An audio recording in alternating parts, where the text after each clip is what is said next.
Welcome to Echoes of My Imagination. My name is Tracy Lee. Sit back, relax, let me tell you a story. Today's story is called The Witch of Threeshadow Moore.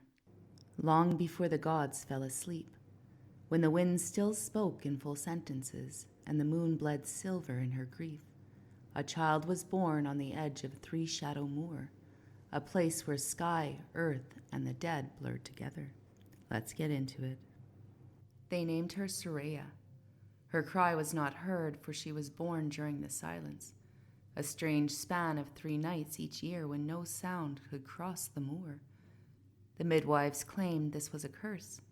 The old wise woman smiled and said, "No, she is simply listening to older songs." Soraya grew in a sod-covered hut carved into the bone of a hill. Her family were moss herders and bone knitters, poor but steeped in the old ways. They taught her to read raindrops like runes, to plant quartz with the onions, and to never speak her true name at dusk. By age 8, Soraya began to shine when she dreamt.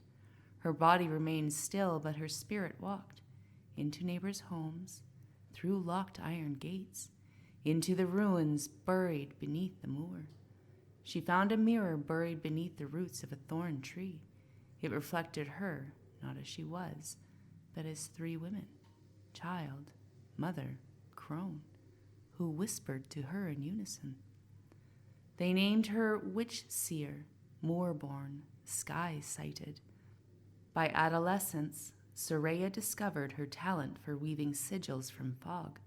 She could bend weather with breathwork, scribe fire into water, and charm the dead into memory instead of menace. But the magic that defined her was veil walking, stepping through thin spots in the world to speak to those who lived across the veil. She used salt to close rifts, hemlock to hear truth, a knife carved from moonstone to sever ghost threads from the living. Villagers feared her, but they came when they needed help. When a child vanished, she walked the dream paths and returned with the child in her arms. When a blight struck the crops, she burned sleep thistle under the waning moon, drawing the sickness into herself, then fasting until it passed. Her greatest work was the binding spiral, a ritual etched in silver ink around the graves of the unburied, which allowed the dead to pass into peace. Before her, Threeshadow was haunted. After her, it was holy. Soraya loved once a glasswright named Theron who carved her a pendant filled with swamp light. But her work was heavy, and Theron longed for stillness. He left. She never bound another heart to hers. On her last night, Soraya knew it was time. She walked to the center of the moor, laid down her moonstone blade, and whispered 3 names. Her child name, her soul name, her shadow name. The earth opened like a sigh. Mist poured forth and enveloped her. No body was ever found.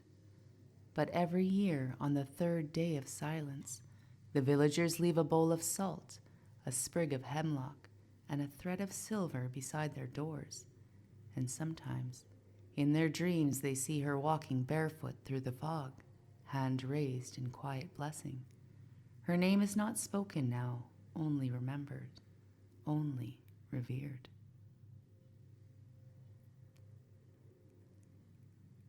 And that's it for today. Thank you for joining me for Echoes of My Imagination. My name is Tracy Lee. Don't forget to subscribe, share, like, and follow. And I'll catch you next time.